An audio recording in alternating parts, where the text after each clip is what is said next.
Bienvenidas, bienvenidos a Stock Disponible desde el escenario del poder. Conversaciones necesarias en el Chile que estamos haciendo entre todas y entre todos. Y por vía X y por la libre expresión. Nuestro primer entrevistado esta semana es genial. Mira, te voy a decir, vamos a entrevistar a César Leiva. Te voy a decir, ¿quién es César Leiva? Pero si te digo, vamos a entrevistar a Contralorito. ¿Qué diría, no? Interesante. Lo tenemos aquí en el estudio, ¿eh? A don César Leiva. ¿Cómo está, César? Bienvenido. A usted ya le nací Contralorito, César, hasta que por varios tiempos después. Bueno, en realidad tú eres el community manager, ¿no? La persona que manejó durante, no sé, 2, 3 años la cuenta de la Contraloría llamada Contralorito. Sí, 3 años ya. Ex Contralorito, diría yo. Oye, ¿cómo nace la idea? Ya vamos a conversar de por qué renunciaste al cargo, ¿no? Pero ¿cómo nace la idea de fundar Contralorito y qué te parece que haya llegado a ser un fenómeno, ¿no? De redes sociales que pone la Contraloría en una imagen pop, ¿no? Que nunca había tenido, ¿no? Claro. Contarte que cuando yo llegué ya estaba la idea de un corpóreo. Era un corpóreo más bien infantil, era como el foco. ¿Ya? Era pedagógico de enseñar, digamos, el rol de la Contraloría en la escuela. Claro. Utilizar ese mecanismo. Muy de los años 90, ¿no? Claro, sí. Muy de cachureo, ese muy estilo. Muy de cachureo, de epidemia y todo eso. Pero entre las propuestas que yo hacía para renovar las redes sociales de la Contraloría era utilizar la idea de un corpóreo, pero digital, digamos, del fenómeno más bien de la historieta, de las viñetas de redes sociales, como ese estilo. Y obviamente pasar de la figura de un corpóreo infantil a un corpóreo adulto, digamos. Perfecto. Que no tuviera miedo a hablar en un lenguaje adulto, porque estábamos en las redes sociales. Se subentiende que cuando estás en las redes sociales ya hay un rango etario que es mayor, ¿cierto?, a los 14 años. ¿Y qué año estamos hablando más o menos? ¿Cuándo llegaste tú? 2018. 2018, ya. Perfecto. Y se propone, digamos, dar este salto del Contralorito infantil al Contralorito adulto y hacerlo en esta lógica de las historietas, con referencias, con memes, pero siempre con el rol educativo en la Contraloría de anclar algún concepto siempre, contar algún fenómeno de la administración pública, siempre anclarlo, digamos, en esta lógica jocosa, pero con un contenido educativo. Perfecto. Oye, y fue muy, muy complicado porque la Contraloría uno la ve así, una cosa señorial, estructural, el mismo edificio de la Contraloría al frente de la Moneda es una cuestión como de mármol, ¿no? Y claro, esas cosas que no se mueven.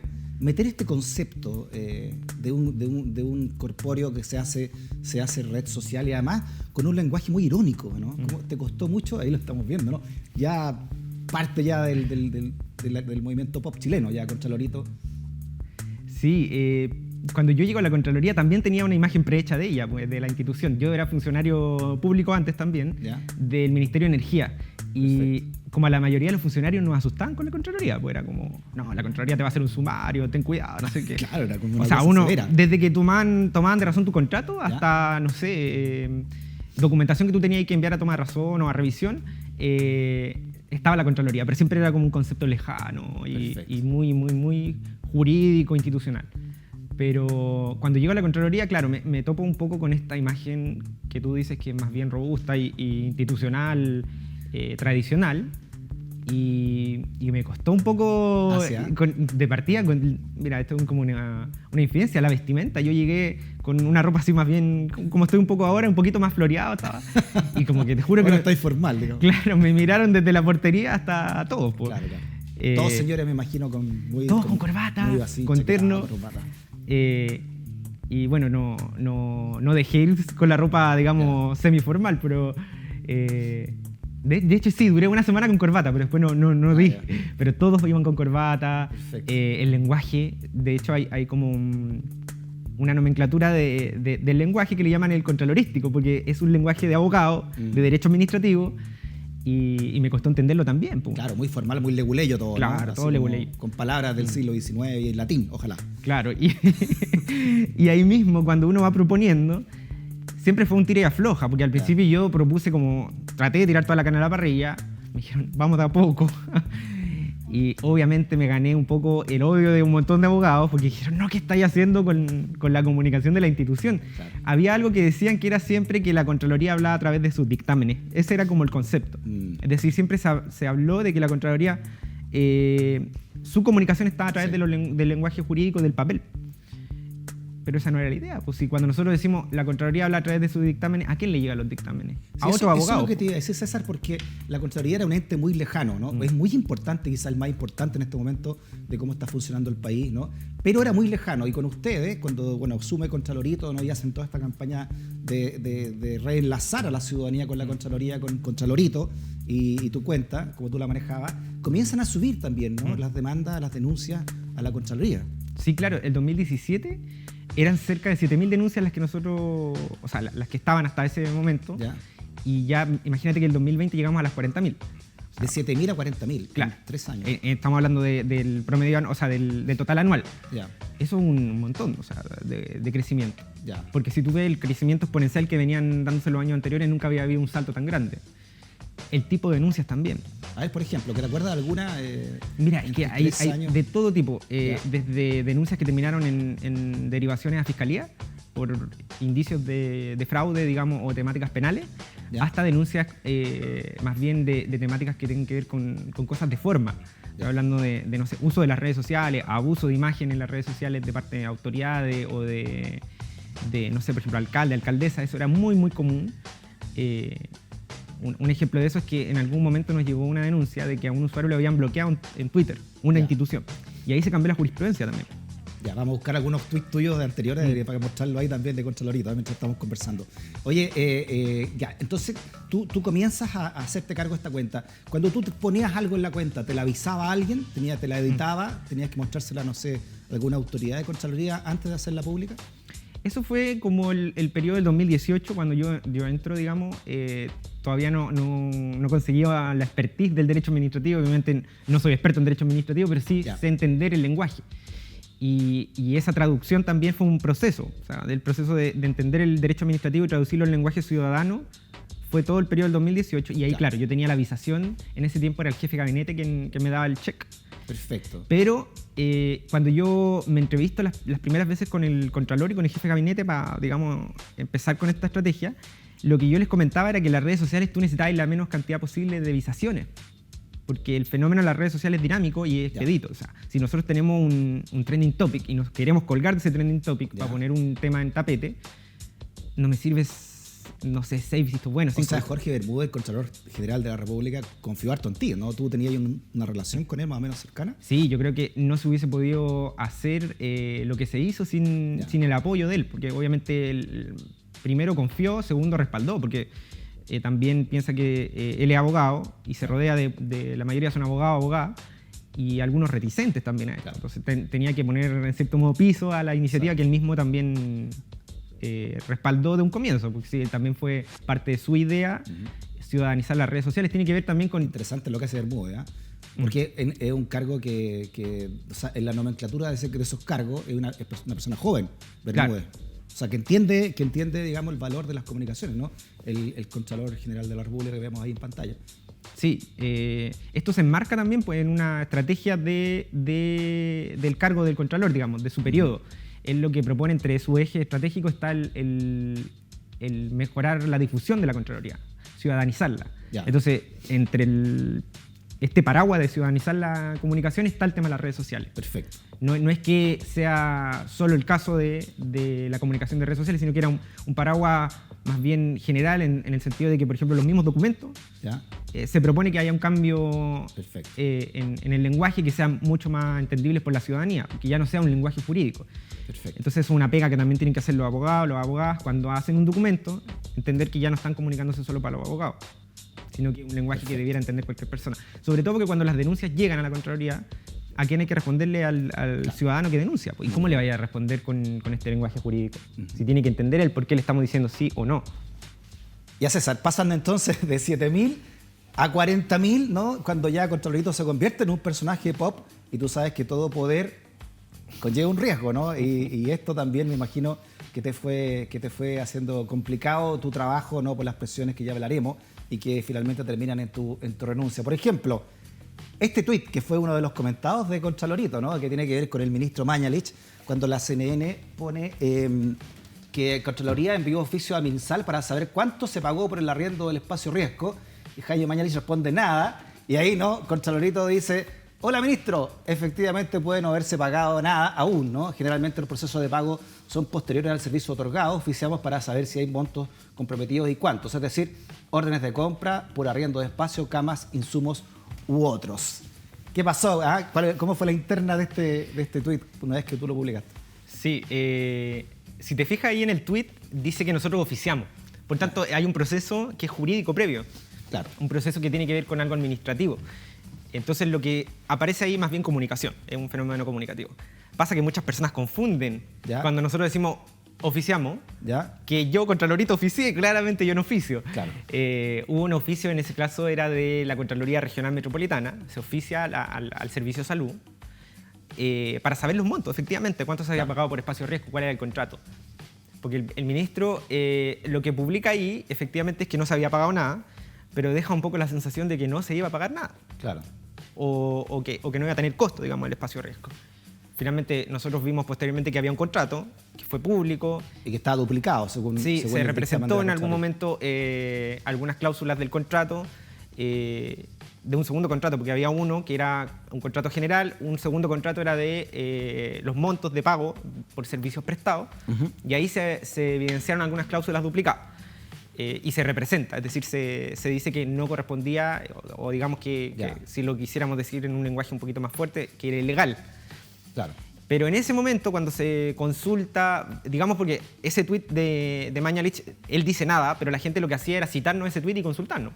Claro. Entonces lo que hacíamos nosotros generalmente cuando las personas nos consultaban era, y cuando era un tema más bien polémico, tratábamos de buscar la respuesta y dársela por una lógica de transparencia. ¿Sí? Una de las cosas que nosotros propusimos con Contralorito era, ok, acá todo lo que se pueda comunicar se va a comunicar. Pero me imagino, todo esto es presión. ¿Hubo problemas con esto? ¿El gobierno presionó por estos tuits?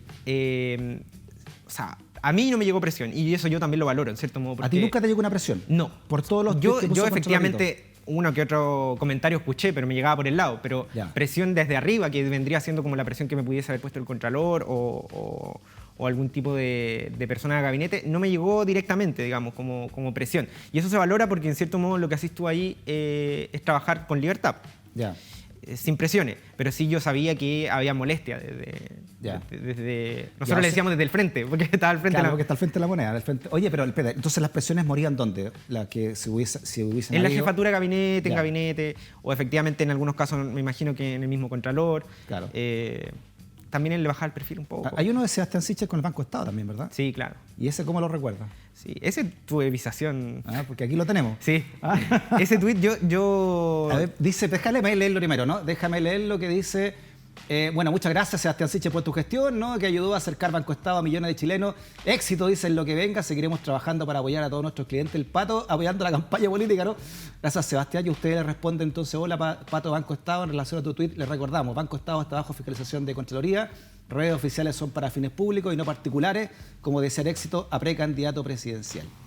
Sí. Aquí un encuentro, una pelea entre Contralorito y el Pato, ¿no? Es bueno que mencione este tuit porque habla de un fenómeno que nosotros fuimos abordando con el tiempo.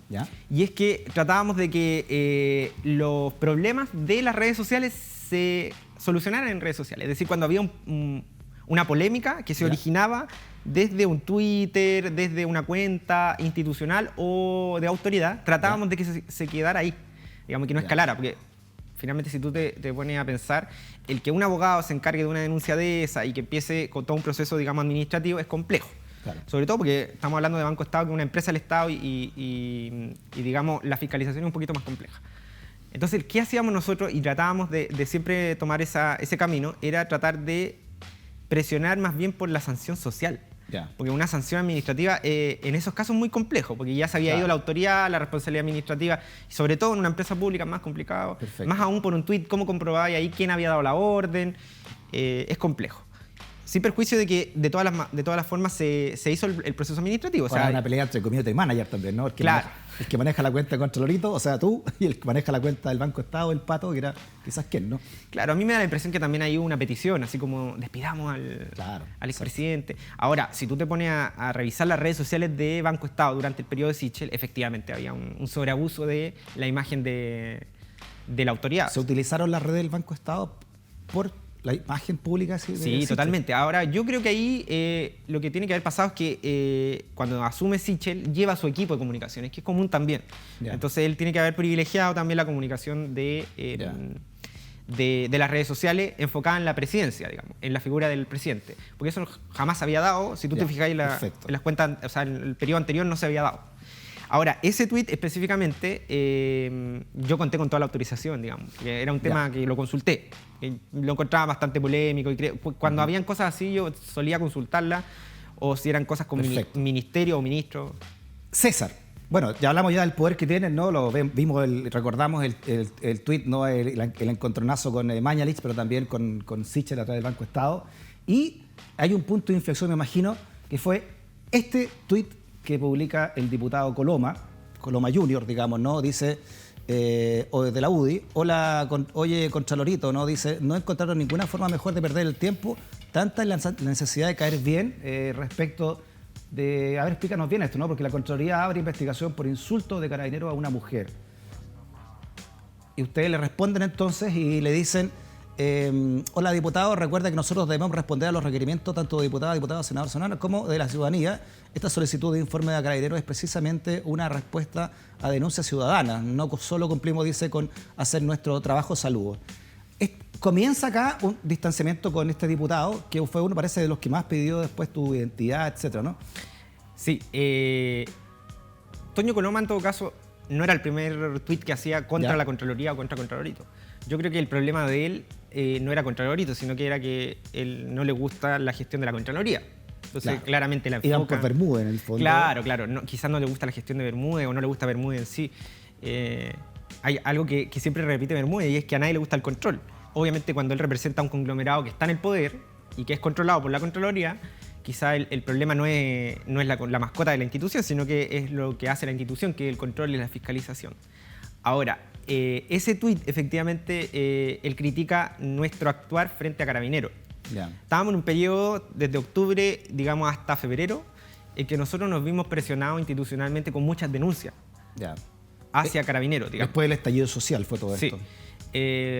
Una de las cosas que yo creo que se fue logrando con la gestión de redes sociales era que la gente aprendió que habían instituciones que nosotros fiscalizábamos. Pero espérate, interesante que una autoridad de la República, ¿no?, que tiene que fiscalizar los actos del Ejecutivo, como es un diputado o una diputada, en este caso Coloma Junior de la UDI, diga que es perder el tiempo fiscalizar a Carabineros, ¿no?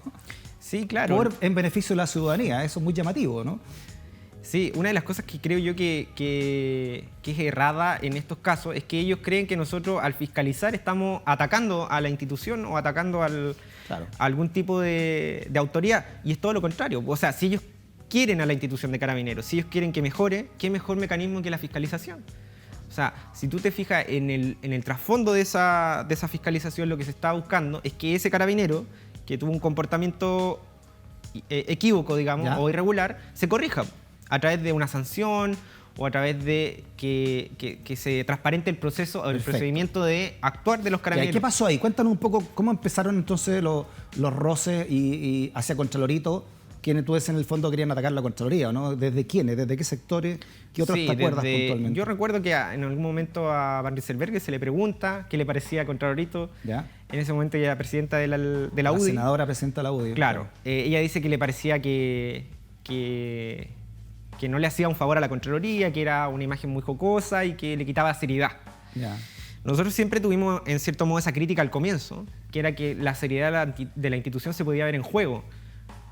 Cosa que discrepo totalmente, porque la seriedad de una institución no se da por cómo gestiona sus comunicaciones, sino por cómo la institución funciona. Claro. Si tú te fijas, la Contraloría en el periodo anterior tuvo un problema con el tema del fraude de Carabineros, que en cierto modo no se detectó. O sea, para mí eso es algo totalmente de pérdida de seriedad, digamos. Yo creo que eso es mucho más grave que una mascota esté comunicando el actuar constante de la institución.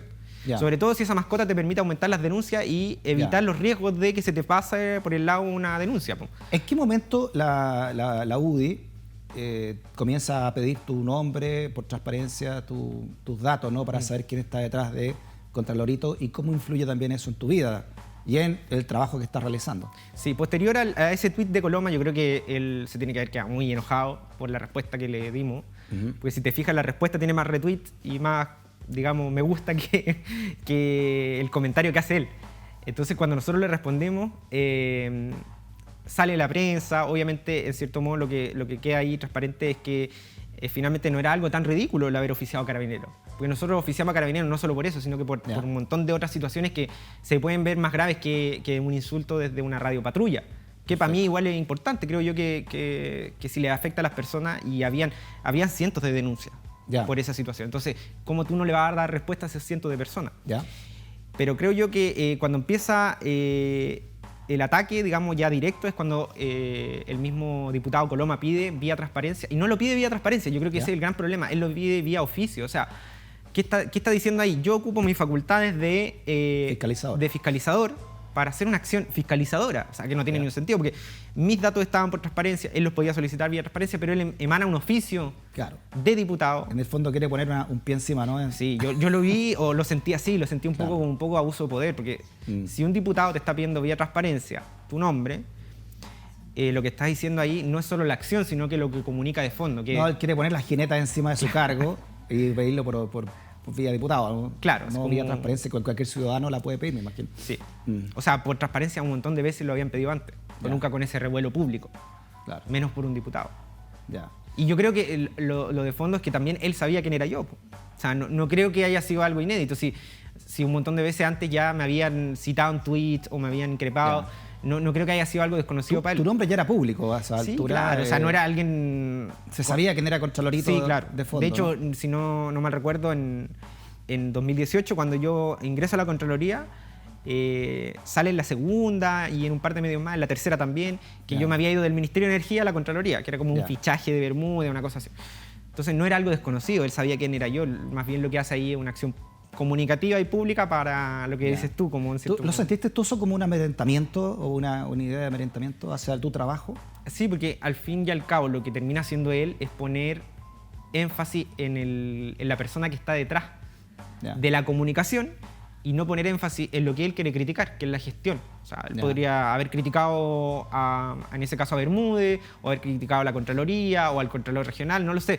Pero a la acción, digamos, comunicativa es lo que él se enfoca. Y no solo a la acción comunicativa, sino que al comunicador, digamos. Al mensajero y no al mensaje. Perfecto. Ese es como yo creo que el principal problema, que él no enfoca bien los dardos. Ya. ¿Cuándo comienza esto ya a escalar? ¿Alguna vez sentiste miedo? ¿Te atacaron personalmente? ¿Te amenazaron personalmente? No me lo responda, don César. Esto es como en la tele de César, ¿eh? Tú eres publicista, así que sabes perfectamente todo estos códigos. Hacemos una pausa. Seguimos hablando con el ex Contralorito, ¿no? Con don César Leiva. No te vayas de la sintonía. Seguimos hablando con don César Leiva, también conocido como ex Contralorito. Ya, ¿cómo comienzan entonces a escalar esto ya amenazas y que tú ya temes por tu integridad física después que ocurre esto con el diputado Coloma, César? Sí, esto fue en febrero, marzo. Empiezan a escalar, como dices tú, las amenazas, amedrentamiento.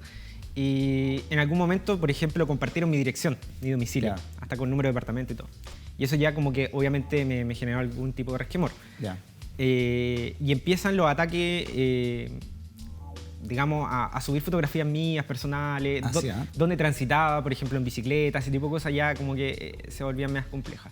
Y más allá de eso, obviamente, el ataque, digamos, el hostigamiento, porque son dos cosas distintas. ¿Qué sectores? ¿De dónde se identificaban estos sectores?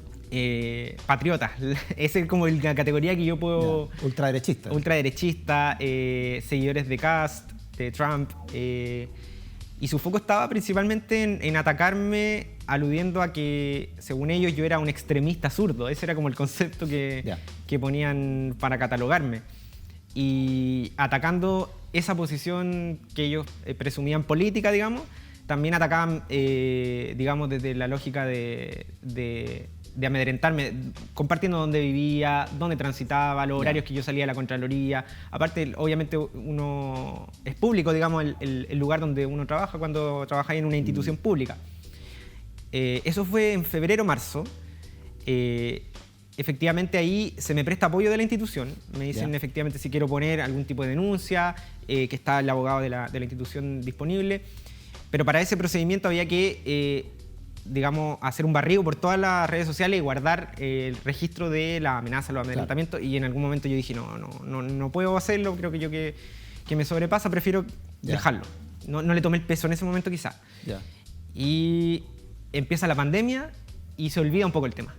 Y aparte de eso, nosotros entramos con teletrabajo. Entonces, el tema del temor de salir y que me atacaran o algo así, pasó a un segundo plano. Y aparte de eso, como empezó la pandemia, empezaron las fiscalizaciones al tema relativo al COVID, digamos, a todo lo que tenía que ver con medidas sanitarias, compras. Y el trabajo aumentó significativamente. Perfecto. Y se me olvidó completamente. Pero empezamos a pasar el tiempo. A mediados de año empiezan a salir auditorías, resultados de fiscalización sobre la gestión en ese tiempo, el ministro de Salud, y volvieron los amedrentamientos. Claro, vimos esto de Mañalich al principio, ¿no? Empiezan como con pics, digamos.